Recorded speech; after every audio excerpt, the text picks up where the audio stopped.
घेऊ विसावा या वळणावर या माझ्या यूट्यूब चॅनलमध्ये आपल्या सर्वांचे मनस्वी स्वागत आहे।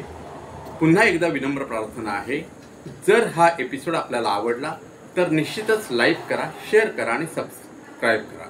तर मग चला ह्या सिरीजमधली पुढील कविता। ह्या कवितेमध्ये कवी आपल्या पारसबागेमध्ये, ही खेड्यातील कविता आहे। खेड्यातील एक कौलारू घर आहे आणि त्या घरासमोर मोठं पटांगण आहे। त्या अंगणामध्ये विविध झाडं आहेत, फुलं आहेत, वेली आहेत। अशा या सर्व निसर्ग संपन्नतेमध्ये कवी पक्ष्यांना बोलवित आहे किंवा पक्षी त्यांच्याकडे येत असतात, त्यांचं वर्णन कवींनी केलं आहे। चला तर ऐकूया। माझ्या या अंगणात कोण कोण येतंय नि कोण कोण जातंय, कावळा येतो नि चिमणी येते, टप टप दाणे टिपून जाते टिपून जाते। माझ्या या अंगणात कोण कोण येतंय नि कोण कोण जातंय, ओल्ला येतो नि पारवा येतो, गुटुरगु करून जातो। माझ्या या अंगणात कोण कोण येतंय नि कोण कोण जातंय, मोर येतो नि लांडोरी येते, थुई थुई थुई थुई नाचून जातंय। माझ्या या अंगणात कोण कोण येतोय नि कोण कोण जातंय, राघू येते नि मैना येते, मंजुळ मंजुळ गाऊन जाते। अशा ह्या विविध पक्ष्यांना पाहायचं असेल तर नक्कीच आपल्याला खेडेगावातच यावं लागेल, नाही का? अशाच विविध कविता ऐकता ऐकता आपण एका वेगळ्या भावविश्वामध्ये जात आहोत। अशाच उंच आकाशामध्ये उडणाऱ्या घारीला पाहून कवीची उत्सुकता शिगेला पोचते आणि साहजिकच कवी त्या घारीला बोलवत असतात। तर मग ऐकूया ही पुढील कविता।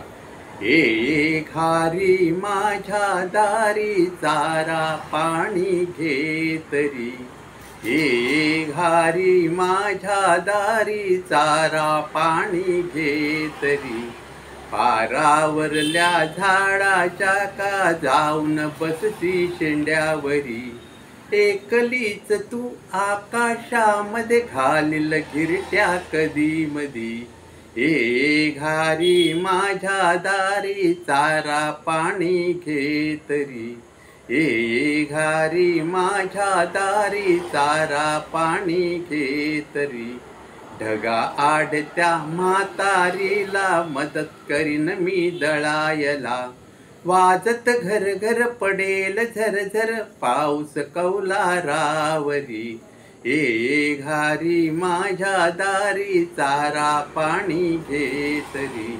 अशा प्रकारे घारीला विनंती करत असतो कवी आणि सांगत असतो की ये माझ्या या कौलारावर झरझर पडणाऱ्या पावसाला देखील तू बघ। इतकं सुंदरपणे ह्या कवींनी घारी, उंच उडणाऱ्या घारीला डोळ्यासमोर ठेवून वर्णन केलं आहे।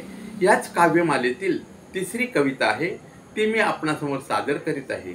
त्या कवितेमध्ये कवी एक खूप चांगला संदेश देत आहेत, तो म्हणजे कुठल्याही स्वरूपात असू द्या, कुठल्याही वळणावर असू द्या, परंतु माझ्या हातून खूप सत्कर्म होऊ दे। एक दिवटी नावाची कविता। ह्या कवितेमध्ये कवी त्या दिवटीला डोळ्यासमोर ठेवून तिच्यातील होणारे बदल सांगता सांगता सरते शेवटी सांगतात की कुठलंही मला रूप मिळू दे, पण देह जळू आणि जगो जुळू दे। हा जगाला प्रकाश देण्याचा कवीचा प्रामाणिक प्रयत्न आपण ऐकूया।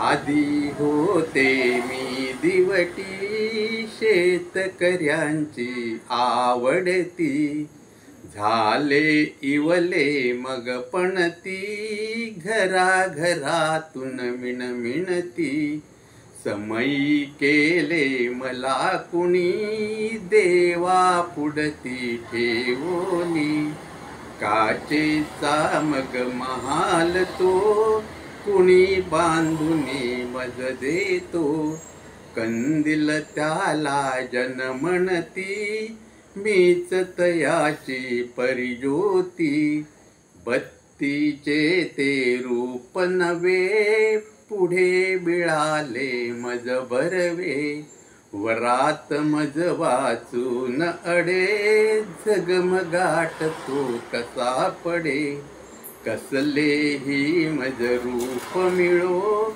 देह जळो अन जग उजळो।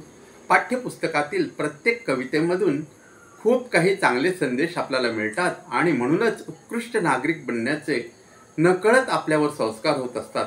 अशा ह्या काव्यमालिकेमध्ये आपणा सर्वांना पुन्हा एकदा स्वागत करून मी हा एपिसोड इथे संपवितो. धन्यवाद.